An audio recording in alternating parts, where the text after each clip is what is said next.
All right, everybody. Don't mind me. It's got stains on my shirt like usual. Um, so today, it's kind of a special day. Yesterday or day before, I actually hit 25,000 subscribers. Sound very cliche. I think everybody probably says this, but I certainly didn't expect that. And I appreciate all of you. By and large, I've enjoyed my YouTube experience. I've enjoyed being able to share what I consider my art with you guys. I've met a lot of people. You wouldn't believe how many people I communicate with email by, and a few people I've met in person. And just above and all, I appreciate all of you. I hope I've given. I know sometimes I can be a difficult person, but I hope I've given some equivalent amount of value to all of you guys. So to kind of commemorate, or I don't know if that's the right word, but I guess to maybe let's say celebrate 25,000 subscribers, I thought maybe a updated shop tour was in order. So we're going to walk around the shop. I'm going to give you guys a little impromptu tour.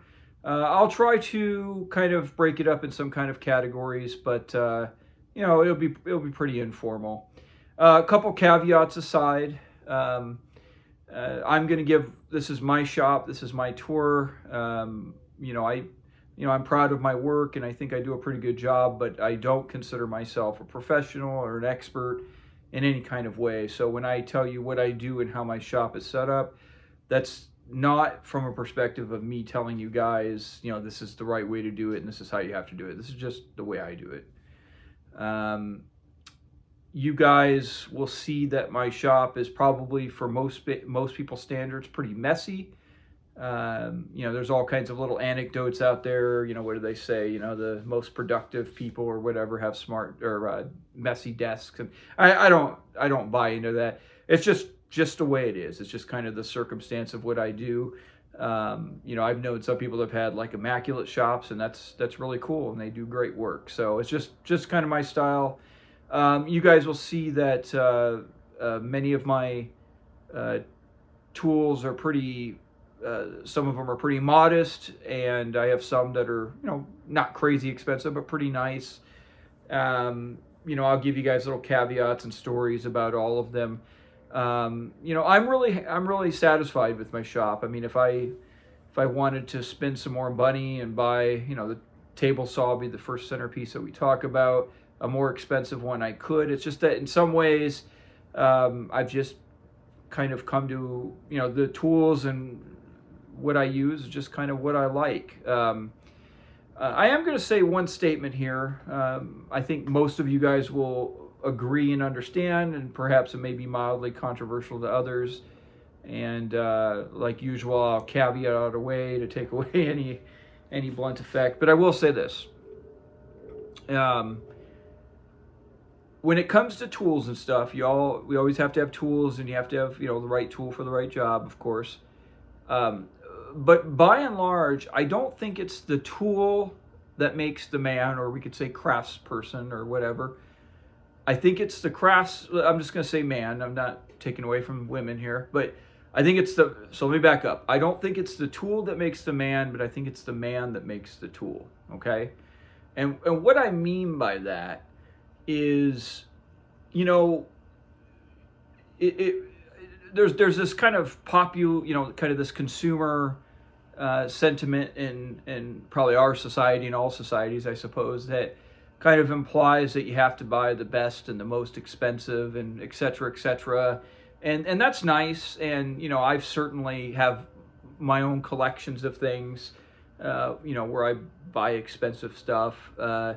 But at the end of the day, when the rubber meets the road, I found that it really comes down to hard work, the ability to learn from mistakes, and your overall skill level. Tools are a necessity to that, but they aren't the whole equation. And so what I'm trying to say by this is, you can have relatively modest tools or a limited number of tools, or maybe you don't have the fanciest cordless drill or whatever. but you can get a lot done. And I think that's my large point that I want to take away. Now, that's not to, now here's my caveats. That's not to say that if you have really expensive and really nice tools, that you're wasting your money or that you're whatever. That's not my point. My point is particularly with woodworking, I think that's why it's such a popular hobby, and part of why I like it so much is it's quite forgiving. You know, you can have very modest things. You can make do with a lot of stuff and go from there. So enough caveats aside, let's roll on into the shop tour. And probably one of my first woodworking tools by and large, and certainly one of my largest purchases, is my old Ryobi table saw here. Now, I always remember when I bought this. I think I had bought maybe a jigsaw and maybe like a drill or something several weeks prior to this, and I realized that and this is when I first started woodworking, and I realized that a table saw was a real important thing. And I've owned this for 21 plus years, believe it or not. And this thing has been, it's been beat up. But it's been a loyal companion for me. They don't make this one anymore. I think this is the BT 3000 or something like that. I did recently. I do fear the day when this breaks, so I have kind of actually looked on the marketplace on Facebook, and there are quite a few used one of these floating around. But this has just been one hell of a table saw. It's modest. It's nothing grand. But for what I do, and I've kind of adapted my work skills, this thing has turned out really well. One thing I particularly like about it is, if you guys can see this little dot over here, it has a built-in router table, and this has been a big help. And the fence here, you could work both ways. It's obviously quite dirty right now, but the only maintenance things I do is I'll just spray it out every once in a while with compressed air, get the dust out. And most importantly is I change the blade. So I just recently put in a new blade right here, pretty much after every major project. So that amounts to maybe 2 or 3 times a year. I keep fresh blades in there, and I think that's a big role. Now, a little story behind this is, so I bought this. It was in 2003, April, as my memory serves, and I bought it. I brought it home, and I was laying it out. I was in an apartment at the time, but I had access to a garage, so I had it in the garage, and I was laying it out. And I got a call from my sister that my mother died, and I always remember this table because I literally bought it in the day my mother died. I don't think I've told any of you guys. I had quite an unusual childhood, and I don't necessarily have the most fond of memories of my mother, but still a memorable day. So. This is probably, this is a very modest table saw, but it's very special to me. It's been exceptionally reliable for me. It's been just a wonderful piece of equipment. And as long as I have a place to store it, and God willing, I'm always out here being able to do what I love and cut some wood and make some sawdust, it'll always be with me. So, a few safety items. I always carry some kind of a respirator. I'll be honest with you, I've not always been the best at wearing a respirator, but I've certainly, and particularly in the recent years, I've been trying to do better with that. This is one some company sent me, and it works fine, but there's all kinds of different systems you have. Ear protection is another one of those things that I've not always been best with, but I've been trying to get a little better as time goes on. And then over here on the back side of this, I use a, what do they call this, a push stick. It's got a little magnet on it. Now this I have been, I never want to lose my fingers, so I have been always pretty sure to use one of these. And this it's handy, so it has a magnet. And I just always keep it right there in the same spot. That way it tempts me never to, try to do a cut or something without it. So. But it's incredible. I can't talk. Sorry. It's incredibly important, though, to make sure that you guys have that safety equipment. And that's not just a disclaimer. You know, I've been fortunate. I've never had any significant shop accidents. But you know, especially, you don't want to lose a finger or something, right? So just always be safe. And my hearing's all messed up, and I think my lungs are fine. But you know, wear your earmuffs there, and a respirator too. Okay. And that's, again, not a disclaimer. I really mean that. So as what you guys can see there, some time ago, I built this workbench here. And this workbench is the same height as this table saw. That way, when I feed stuff through, it can roll right into this workbench. Now, this is not everything you see on the workbench. This is kind of an impromptu video. This is not things that I necessarily keep on here. This is just kind of an example of projects I'm working on. I try to keep this table clear, or at least where I can clear it out easily, but I'll usually have various things staged on there. I'm not going to go into it, but it all relates to projects that I'm working on hand. Down here, this is an old IKEA shelf. I just screwed it to the side of this at a lower level than the bench, and I keep a couple handy items here. Tape measures. Talked about this in other videos. I always keep 3 tape measures in the garage. I keep one here. You guys see I have a second one. I have this second one. I keep whatever my project is. Like, let's say I have a camper in the garage, or if I have a van, I'll put one in there. And then over at my miter station, which we'll talk about in a second, I always keep one there. Now, a person could put a tape measure on their person and carry it around, and that's fine. I just don't like to be weighted down that way, so I just kind of stage them certain places. But you'll notice this shelf here sits lower. I keep a couple, markers and pins and stuff to mark things. A couple pieces of sandpaper to, it's always handy to be able to have that. And I do keep my little sander here sitting right here. These are quick access items. I don't use this as much, but I've just kind of always left it here. This is my hot knife I use when I cut insulation. But these are kind of items that I have at quick access to. Mallet I use all the time. Usually keep a little lightweight hammer there, but I actually broke that recently. And then down here I keep an assortment of clamps. And then I also, the clamps on the table here are the ones I use most frequently. And if you guys look back there, I have some of my taller, longer clamps and longer items there.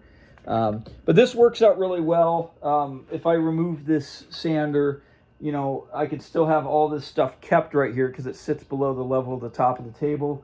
And I can move stuff around if I'm working with a big item and it doesn't go anywhere. So back in that corner there, you guys see a drill press. I have nothing against drill presses. I just found that I don't really use it that often, but I do have one. And so that's a lesser used item. And then over here, I do have a bandsaw. Again, that's just a very humble Harbor Freight bandsaw. It works pretty good though, actually. I don't really use that either too much. Right now it's just a hat rack, but I do have it and occasionally I'll break it out and use it. All right, so let's kind of move up into here a little bit closer. So you guys will notice that a lot of the stuff I have in here, I've kind of acquired, just kind of ad hoc. This little cabinet up here was taken out of a friend's. They were replacing their cabinets in their kitchen, so they gave me that. And another one, I just hung that up. I just have some miscellaneous stuff. This big blue tool chest here, this has been very helpful to me. I bought this I caught this on a great deal, the whole thing for $400, almost an amazing deal, some kind of a clearance at Lowe's. I'm not going to go into every drawer and everything, but what I will say is, the 2 drills on the top there, I'm always accessing those. Or one's a drill, one's an impact, but I'm fortunate enough to have a bunch of different drills and impacts, so I'll kind of set them up for certain things, and it makes it easy and quick and handy. So for the most part, I always have a square drive on this one, but it's obviously I can easily change it out, and I always have a real small bit on this one for a little pilot hole. Of course I can change it out, but I found that those are some of the things I commonly use the most. again, I'm not going to go through every drawer, but what I'll just say in a general sense is, I try to kind of organize the drawers in some general categories. So this right here, the top one is just kind of like a generic one. I'm not going to go through them all here, but this is just random papers and stuff that I'm working with. This is some leatherworking stuff. All of my brad nails. You guys kind of get the point. I have everything kind of broken up into different categories depending on the project. So I have like 2 drawers that are dedicated to just leatherworking stuff, a drawer that's dedicated to like electrical stuff, etc. All right. So we got the ubiquitous pegboard back here, and again, I know it looks like a complete mess, but trust me, it's well, I don't need to convince anyone. But I'm a guy that has kind of over the years sorted out what tools that and products and oils and things like that I use a lot. So there is kind of a method to the madness of what it looks like, but most of this stuff is things that I'll use on a pretty regular basis, and I know exactly where it's at. It's a little hard to see, but back, let's see, right there, there's a magnetic strip down there, and I've got, a couple different kinds of wire cutters and crescent wrenches and Allen wrenches and basically everything that you guys see is something that I'll reach for on, depending on the project, nearly a day-to-day basis. Of course I have over here, let's see where it's at. Let's see, where's my mess? You guys can see it kind of tucked back there by the miter station. I have a big tool chest that's, like a lot of mechanics tools, wrenches, sockets, and things like that. That's stuff I don't use as often. So kind of throughout the years, I've kind of sorted out depending on what I'm doing. And I make sure that stuff is on little magnets or hooks or whatever. That way I can easily access it. We're going to go back. While we're here, focus this way. So my miter station outside of the table saw, or maybe even exceeding the table saw, this is one I use frequently. It's just a DeWalt one. I don't remember this is a pretty ubiquitous one here. And just like I did with the table saw, I put on a new saw blade recently. I bought one of these tables that have the outfeed tables on it, and that's been handy. Here's that other tape measure I was telling you about, and I keep a mark pencil and a couple of little things like that handy. Organization. Let me pull this off here. So for organization, this is all stuff that I just picked up that someone was going to throw away on the side of the house. So this is some old bookshelf right here. And, I just keep stuff that I use frequently, and maybe some supplies that I'm staging for a future project. Down here, all these multicolored drawers. This has been really useful. This, again, was like a little, I think it was made for a kid or something. It was like a little chest of drawers that was being thrown out. I cut it off to make it fit underneath there, and I just have little markers. I keep, sandpaper and some electrical hardware, all that kind of stuff. But it's just easy for me to kind of organize that. I have a bunch of these boxes or similar boxes kind of staged throughout the garage in various places where I organize hardware, screws. Again, I know my garage looks like a mess, but there is certain things that I definitely have organized well.